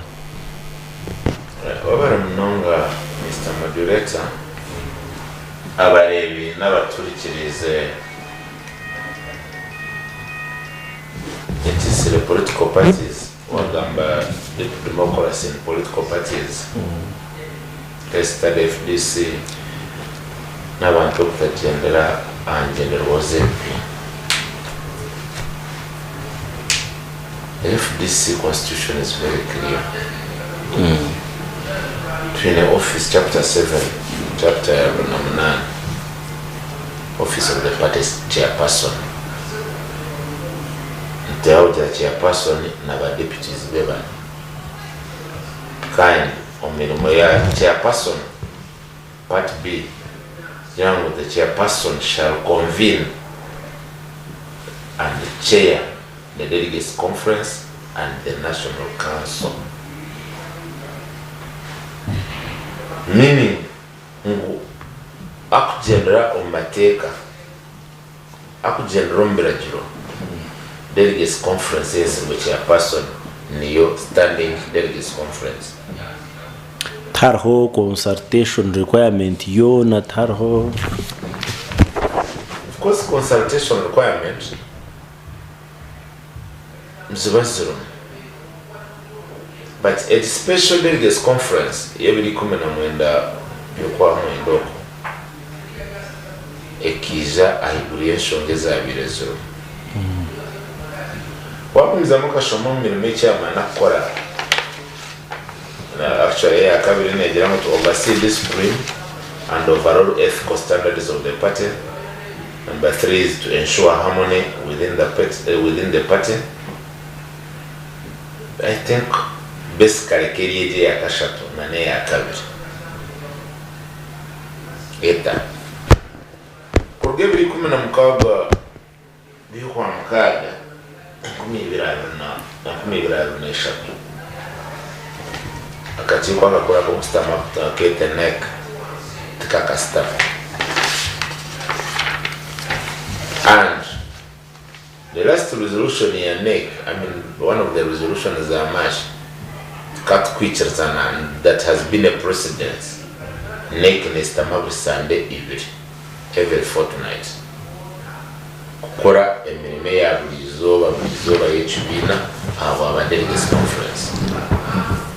so kabuzire kustama abwe circumstances zitaraze kwandara inga mnonga abamwe twareba mu kiyemere kuleta enchiko ezakiraho nek so in our wisdom the last neck eketa national council and the national council side national council kuya stamire omwanya ku resolvinga issues yagira issues ezinde ziyarabarwaje there came up petitions abinja bakufollowinga mahurire I think the first story running na Sky TV yabuze wishemba bureba bakujya ngo pana itokara kuri so news around districts that can put on it would tire karo so baandika bashaba chairman w'ikibina nka overseer wa harmony within the party ka overseer wa discipline within the party kweta special delegates conference. A special delegates conference na common constitution eti niemwe nezigamba how we call for meetings. Meetings, normal meetings, delegates conference, but they are not here 3 months. Then the special one, okay, in case of emergency, nobody has 1 month. So the notes, yeah, delegates conference, yeah, 19th ran on 19th August. Then the day before, twaliwa mnywano witu onzaji yangu akakora biragiro gonkani ngira akaba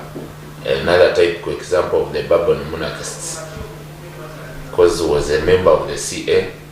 He akora constitution yihanga and is aware with the chairman of electoral commission. Akuhakanisa chairman wa national chairman na wakutaho parallel delegates conference. But abanyayuganda bakutureba n'abakuturitereza n'abari yuko abagize FDC and the other political parties not necessarily FDC. Ebine constitution zikuhereza ba chairman babo obuyinzi. Chairman wa electoral commission takwimugaje candidate na kana national chairman, because the national chairman can summon the chairman, the chairman of electoral commission, but the chairman of electoral commission can't summon the chairman. So to me, yes, nkomugoberezi w'amateka nindewa I consider the 19th September delegates conference keriyo mateka as per the constitution. So yes, so I'm on now. Eriyo mateka fine. So chairman rinaza kweta delegates conference atini secretary general atini president w'ekibina so no kujemaho ninga mucwire mungu ekirije kije pate eriyo komayo not kujemaho because chairman issued notes to the members of the delegates conference. I believe without any shade of doubt General Secretary, Party President, Treasurer General, the members of NEC. So boku barashare mu bonka bayanga kuzana babashara mu their own because they were informed. Because we are political dishonest. Austin Sapowa Nanda Makabatera Bachene Ramabombor. Don't sign again, don't sign on the forms as a Muzukurabamu, is quite a special delegates conference. But the chairman said no. Delegates conference is a very good Kesha. The last delegates conference FDC a customer to Kronda Power 2017. So people wanted to meet and deliberate on their well-being of their kid or their party. The nature facilitation, I believe from 2005, 2004 to turn FBC, Katan the voluntary work, serve the party, serve the nation, and serve the party as by the guiding principles. Hatuwe Austin Sananda na power na ekanya baba kuteka ngu FDC is run by money, basically money handouts and nobody were very long. I believe emhanda yokurabira musente zo mchibina na yeri categorically clear as per our constitution, harm fundraising, harm donations, as a membership yazire we can fundraise, harm interest. And maybe they are and people abatire mobwire abarundine sente zebinushu ezo mchana salamu sumba yegure ku Gotv road akatwara a electoral commission utajangwe sente zebinushu kazi kozuru mshawi apana kai ko muntu amjatati horanga isigaje nyinyi msitide tendaye heyo but not you nena kweza mja uturi yako atatenda yeyo atukunga kwa tomutwa. And I will also thank Ugandans because no manya obwiro wingi abantu no bamanya wori yomchizo even the first estate itaja kwata topic FDC almost every week in a week out muteko basasa. So abanyeganda abakusasubwa efforts eziremu abakusasubwa people who have died over the struggle abakusasubwa people who have lost their properties over the struggle bakarangu nabo kishobora kwa tukugumizamu tukaise kibina ayishobora kwa cyo. Oh, okay. Bwana speak obse no reba yiki yabara mnongo mutekansa program nabakutureza radio 5 mbwenu FDC kikakiri ekibina kyamaani kikinde Besigye ka president kashmani ni chinkureba obuseera because akaine capacity yokumobilizing and at the same time commanding members be to even discipline them hatwashanguye n'ekibina kinemu factions haza ziri kurwana zitakugezaho kurwana on fronts zikureta hamwe ikibandi kimanitse ngo ikibina kiriyo kiteganisibwa ntubasa obutakikiriza maybe abo kugira ngo ubona kigamba niwe narema wasa kukwata kubikonka nobwe kubiriyeka yawe washanga umukazi natoza ntungamo hatomushije kutoza Kampala nabo problem mwenye nkagizire ngo one buri kibina cyo nagira amateka gakuratara nicyo bagatera baba munyango hire kuza ubundi kuyija betarije gakuraterwe ubundi abakuba bagahenzere bakorwa ko kugaruka kugamba ningasi ikibina cyo basasara ninga babura kwikirizana n'ebyo mu kibina no mawabura kwikirizana nyine kano karashi no kubebiya no sure because tinkureba bwenki umuntu no disrespecting apate kiyama kwara abare mu gukora cyo rukwenda muhinduro te hondisho akamateka kumuhindura rwo I believe gagize ki konka kushanga uryo mu kibina kandi uri kurwana na chairman wacyo it is very dangerous kandi mutatekateka ngo itobe na rem nshemerwa abebi n'ibindi bantu barwana because umuringo gumwe ningo gundi ebina byo bitegeye hino kubikabura ikibine kiri kwebembera gukora ki wanonye tegereza so at the same time aba n'abanyayuganda kuba kurwana kubihakagira ohenda mutahiwe itwenke ihanga ntoto wafera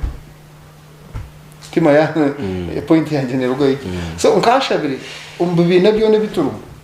tuyikerezane hagire cyabaho tukitereze akaturi abantu bihangarimo nturonda obwebembeze burungi bwihanga so tutwayenze kura kandi nguma FDC yatambara manupu ya jet ito ntwenda kuro butebeka no muri kibina kuture nturonda obwebembeze kwebembera abanyayuganda tube tugiye cyo kurebera ko cyabo koza twashanga ikibina kiri kurwana cyonga bwe nubagera ngo abarwana n'abataganda tubombe kama nonye tegereza already ikibina nka FDC kitwirenkiro bwebembeze kikabutungire hati kiriyo nkirwana kutwa cyakwebembera cyane mayisa ngo yihanga cyo kitaganda kandi cyarwanda mu iteganda hati ni mayisa ngo nabakubire nibenda kugira ngo katuzeyo abiti kandi ukana futu byashoba so tukashabire TFDC yo nupu nebindi ebina bize hokurondo bwebembezi bitaza ubundi ko yendeze rije kushanga bebembeza bamwe abokorana barwana ubundi nabatahi babo nabarwana ribyemfu nicyo rukurebera mutahi wonje atigambaje atuko kare ndagumana za membership kasho ndagumana zo korera tima mwana munyetegeze jibasa ngo haruko so mu Uganda ngo kuyana kigamba ngo oburugwenguze no butware cyeka cyango cyesende zihanga kimanza ngo ati bwatandika no kusheshera umbi bintu byo bitegije bitoro kuteka teka ngo bikayambira ikibine cyo kwebembera kurwana so muzi corruption so nyesiga tukargamba to discussing FDC konka byayo tubiko abukwa buruzo makora press conference so tiba tugite development story batugite cyabo kwa itafari mbatawirindira seburizo nawo batuyumburiye umukweto rukiko obako buriyo kuzumurkiyo kazumururo ashimu ngwacho mukutaya kuzindikaye ukazimbiko ubu ukashobona zayo yabari munonga moderator n'abaturikiza really umwana wena kwagumuza munayo yongera kusisikara amuherno bamuhanisa abandi azamuza ko bankanyisuge aza wagumuza mutwahura muza kuboti so FDC 1 atubuteka kandi tugambaho twijuka umusinja yatandikire Pebor negera ngujuka yiwihire noza kugwa oyete ise kubasa kushuna ojunu wotakijukira yiwihire noza kwikaha manyo rukigorwa parallel meetings tuzatandika hati zikatandika buri ubutegere nchiko ishatu. Remember amon karo rukiko rwa sharing hall kino rukiko headquarters ari rukiko rwa Katonga kandi twine abanya FDC ba amon bakwenda kuzatendinga mwakwa n'inkuru sati leta kavuyo mu mutwe gwo uriya kari spokesperson wa FDC Semujunga and in a press conference aine almost the parliamentary team yon. Yes. Then uriya akari senior lead Dr. Besige nawe in a press conference kwe aine yo road mayor kwako. Yes. Hatu tuine party headquarter ho chairman na secretary general mafa president na secretary general so hata yibuza itwito ba FDC wa Rw'igo. Some clarification. Yes. Then Zambia sharing hall a meeting was a consultation. Yes. On an independent day. Independence Day? Yeah, on an independent day. Okay. Zambia sharing hall Zambia na najana kumbe kabahizo barumu. Katonga actually Katonga and sharing hall. Katonga was an independent. Katonga na jana kumbi. True. It's Katonga na jana. Okay, whatever. Press conference ya sharing hall kia wait. However, bichemunongo if not few days. Then Abaho na jana kumbi na Katonga. Sorry for that. Actually no Katonga na jana kumbi zikabahizo barumu. So zabahizo barumwe obu vision bearer who is Dr. Besige nwayetse urukiko Katonga pate president uru hati unu kuteka Dr. Besige akendosinga hari na yetori chika headquarters ubwo ko yetori chiko ari nanda kugeza uko esanguraho eva musigere wa sharing hall. You see where the problem starts from. Orino kori chintu ngapate president but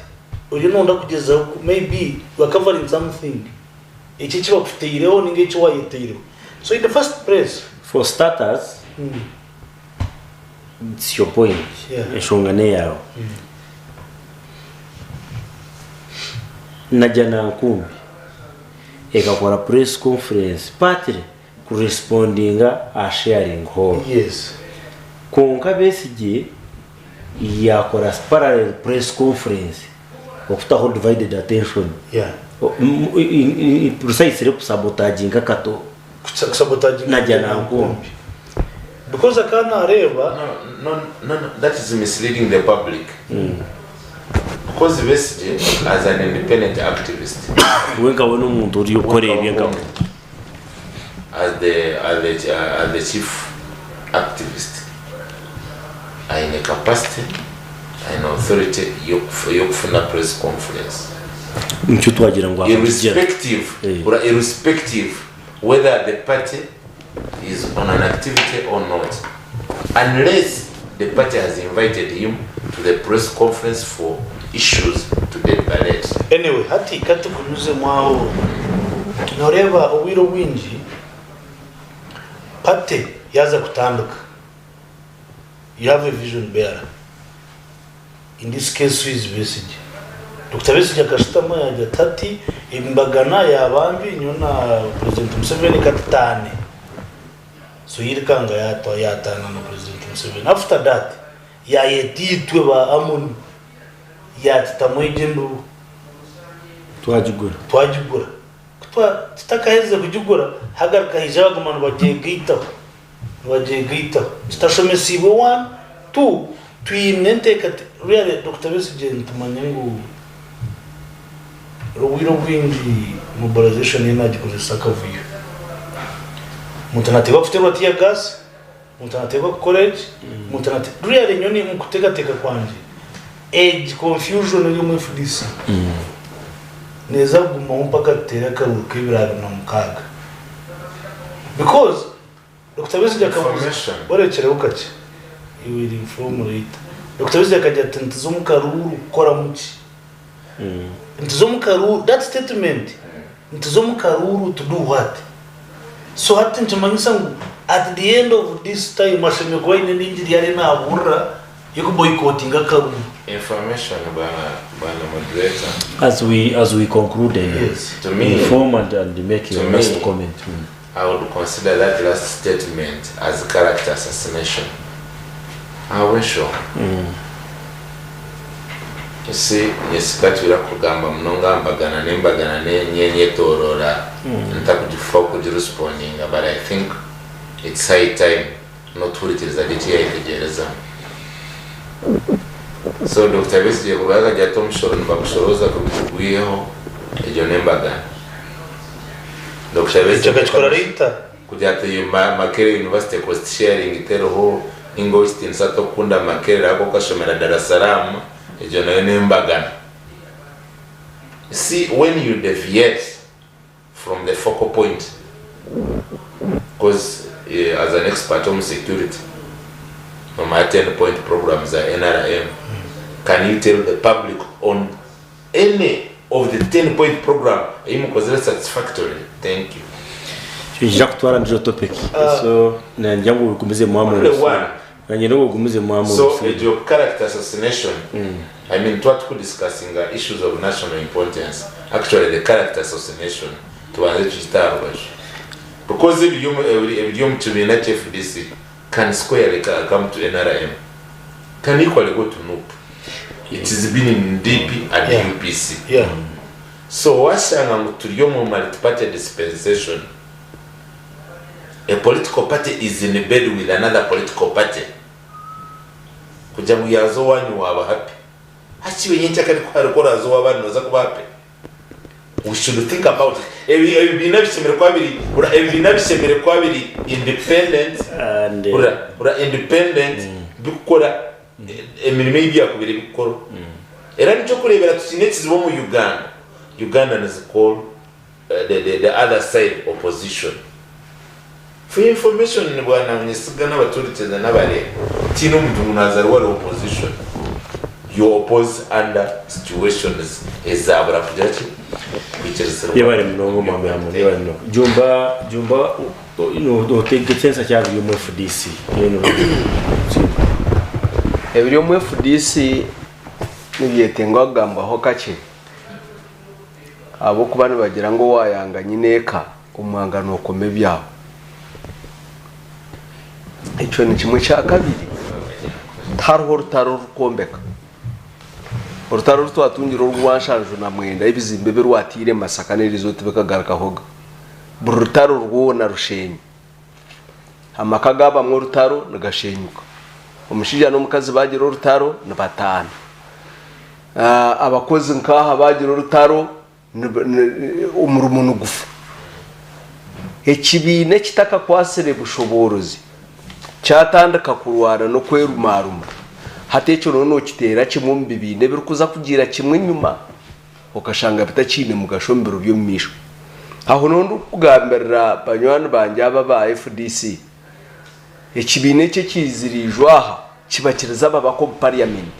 nico cine leader of opposition mu parliament ekiri kumanyisa ngo cyabaretiro buzubu nabumenye nibakigaba okukwerumaruma no butikerezana bwa Besije amuriyati manyanaka nibo bwabaretire kucendeza babakaba parliament nibo bwabaretire kutunga bukace munonga abo kuba nibo babiri bari abakabiri babiri bamazire imyaka 10 nabatunga leader of opposition bagarike nyuma ekibine kitandikire bwa nyuma cyabebembera nikiri kumanisa ngo arizo bo mu FDC hagira umuntu wijambara nabaso butatunga abantunka bobo wayina batungira ubwayizire mbara nababasa kuba bake munonga ekiri kubaretere no kureba abantu abamano mu FDC ogu n'urukwago ogu ni Besije ogu na Muriyati Manyogu naka ugu abantu munana buri yomwe nayitwara nko wamani kandi batakagizira imana ngo kwato gutegeka kiri kumanyisa ngo nibatekwa garike nyuma munongo muringo ogu nyonkabire nimbashaba umuringo gwa multi party system habagana bagira binefumu yabo ngo agari awamu gigarume nyama zimara kubera nyingi endege nziriyo kazi yogana ikiri kumanyisa ngo umuntu yaba inebidebiri bibiri ninga bishatu yabiterane bona gamba bunonga kiri kuba nikiba kiri kimwe nicyo kurebera mpaka turi kuba turuho twaturuho abantu kuturuho batanu ntukiro umuntu yaroho Paul Akabiri na Zampari yomwe azo mu studio ashtama muwenka gamba ugamba Kabiri na kubaso kumaresha yibiri konke kiri kumarete sabantu no kutunga views z'abantu kutunga ebitekateko mukatunga abantu kibakubasa kuriyamu ekirunyine kiro kubasa kugenda omisho so nkabire ningira ngo umuntu ekatekeze zibina ebina nkandi yo ningamba ho mwaka ogwire nagira ntabe bina na nyono bonete nyine kibina konka bakina umurimo gw'amana munonga kwiyaho NRM ahabo kuba parties zaba zikira Kampala ni Rwanda Kampala nizikiremwa kwijo mbyaro neremwa kuzarushere ekatunga yo program ubundi nangwa ready ekazantunga ekazahandi bariyone ba Rwanda Kampala nikibani kirebeka muneza gumeriyo mukatahu numwonka konka Uganda yine district iganana na mwenda aba bakaba parliament hata barukurengo muri bitanu nibasa kwerera batatungira nkani yo ninchigamba tuhereza karo umuntu yaje ati batwibira karo babo wayina birahambira karo nambuza tware babiri bamwibiri erizo kuba kumuhereza ntebe ahabo kuba abintebe kutegeka ihangane ibintu bishaka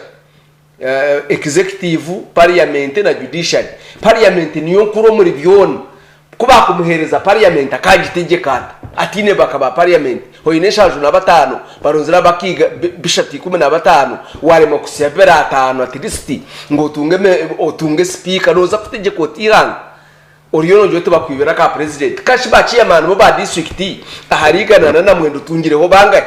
ati ntungira shatu nabara kashi abantu bo bagire ona bibire aka president bibaka bemba parliament bibaka baciye abantu bero C5 ba chairman bero C6 mu Uganda twine 13 otungireyo bangaye tutungirigana na mukaga what means niche kiri kugenda misho ekiri kumanisa ngo kugwana kwa kukiri kampani nituba takabwine manu go kubasa kutunga ubutegeke no kwebembera ihange okay bwana speaker Sibura nduko Sibura nabagambira gingu FDC nyenda corresponding cha mnyono wanje kugira ngo besigayine kubasa ningamani bwo kugira iki yakora haba urundi rukiko kugenda umisho ikibina n'ikiciro umuntu ikicira vision bear ikicira na president wacu n'umunyitegereza tinkureba habwengi na haba hari urukiko rukuru that important meeting ya FDC deriwe nkabesije with all your capacity yambuye kugenda ukayamba urukiko hato kaza kutahurundi na the other one is a press conference I mean because when you stage a press conference with that man nichimaisa ngo never submissive to you so they will choose when you're a president and you franchise the other side so bakasha bakwataga na nachi bagambi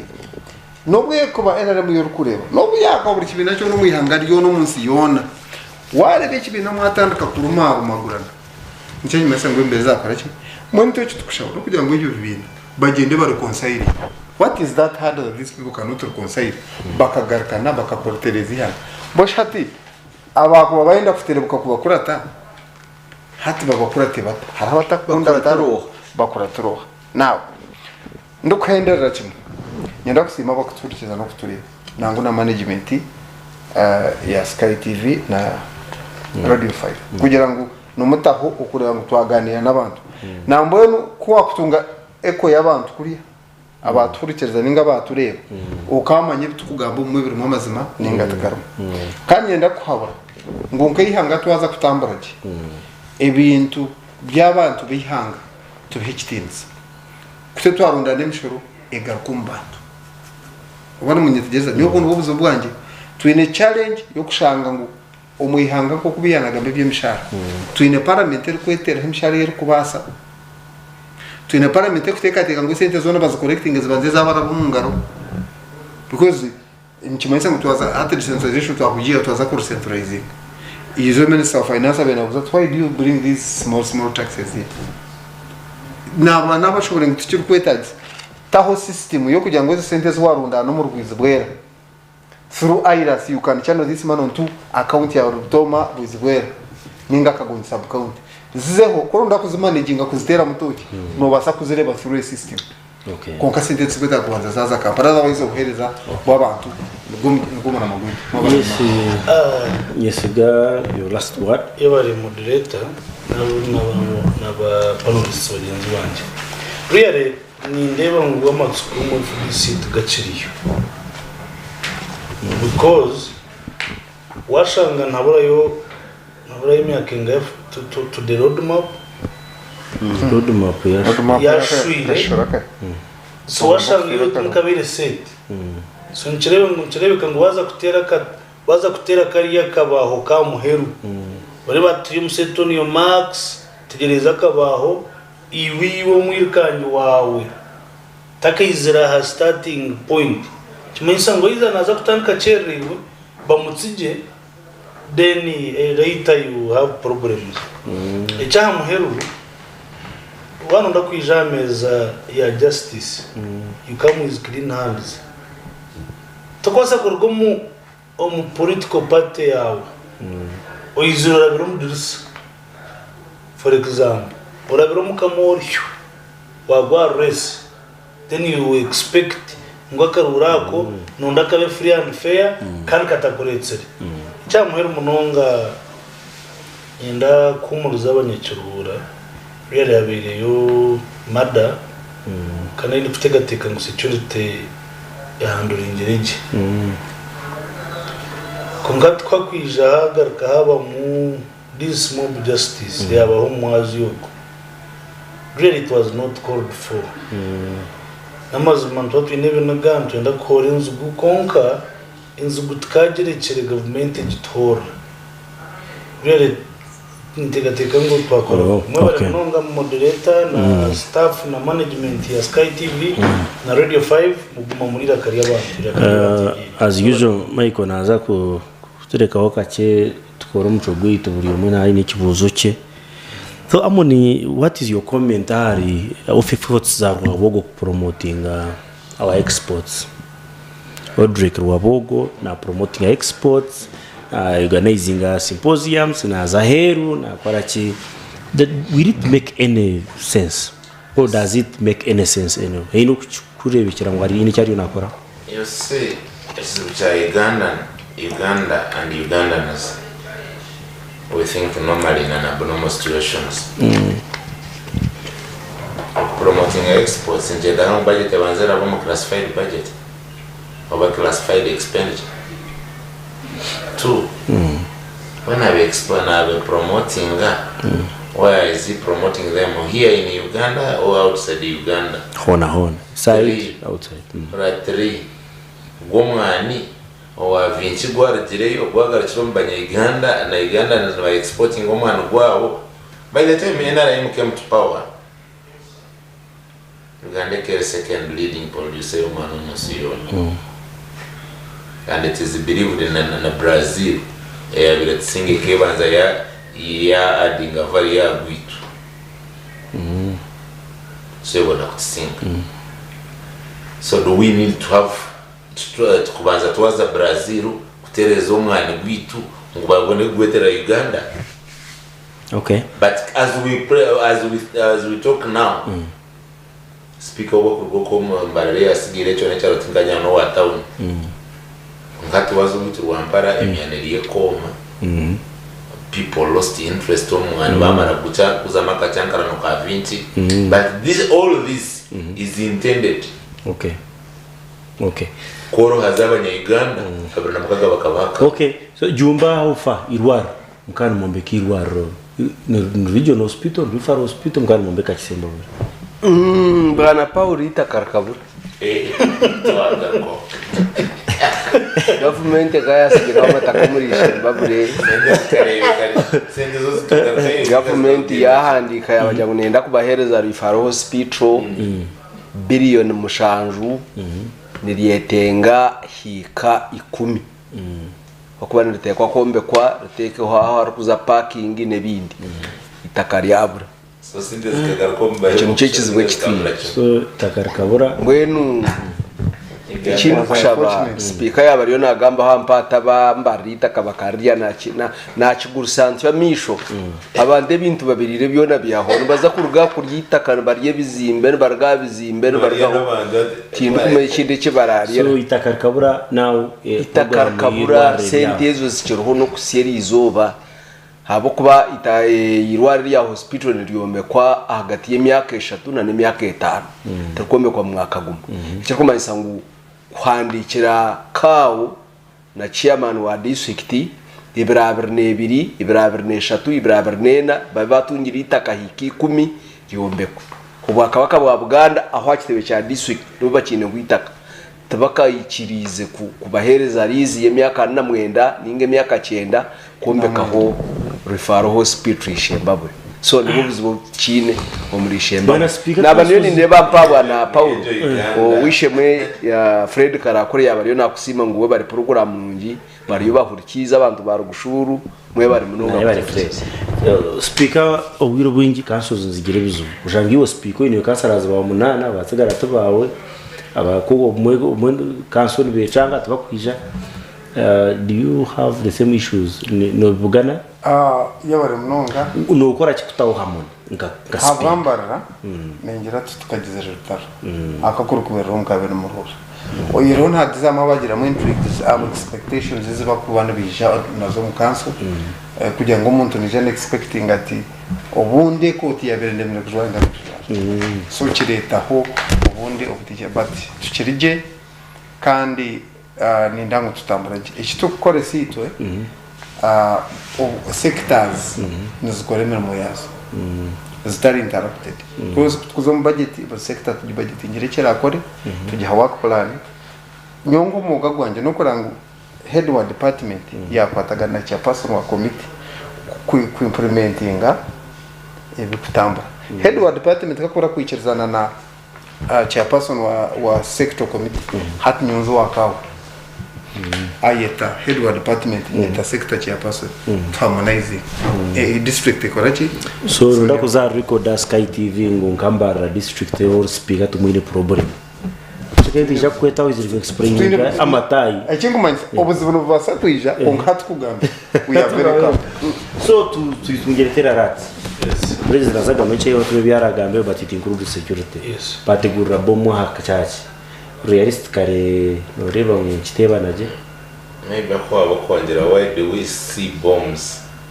on political terrain no ati noreba bwana Paul n'abaturikize ndabanza kugaruka ukacaca cha amon briefly no amon yenda kumugambira bakatuhereza ho test batijya mu setting ire buzo konka ubwo mushomesa kabanza kumakinga cyo buzo so muko yabirare bico buzo kigwire so tako expecting ansishiki so ati buzo cha amon cha kigwire so expecting ansishiki waje kutika kama kazi so tingwe ndakuza so mwan Paul wagamba terarats security ni nkuru kandi n'ikindi kikutandukana n'umuntu yiwe nkayiwe security netandukana nanye tutakagira police kuma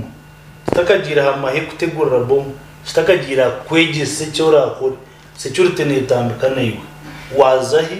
wazayo ryari kandi wazayo gukora iki kandi korazeyo what will you do specifically so pale wankabomu arat za ahamaramizo but really nterebangu security is being interrupted konke chikuru munonge chikutiyamba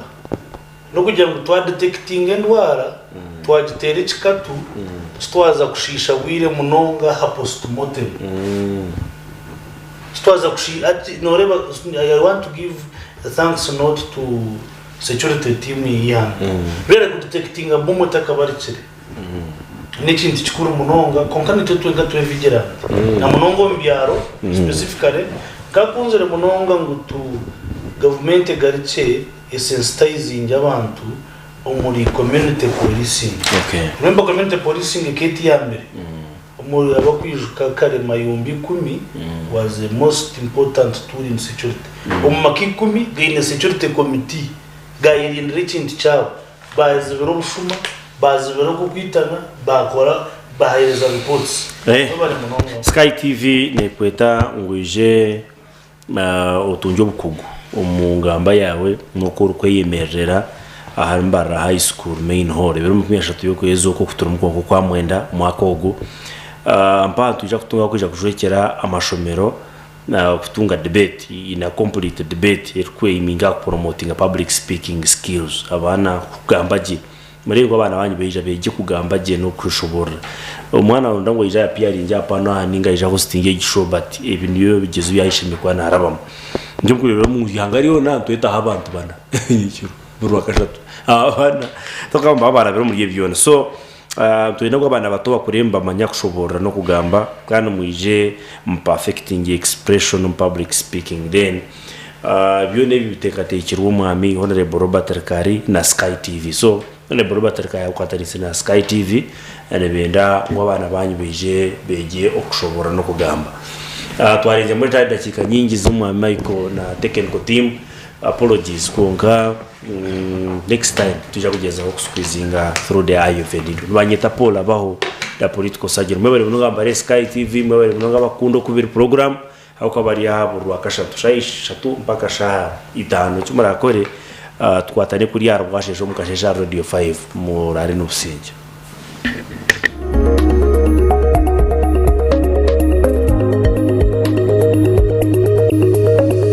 Sky TV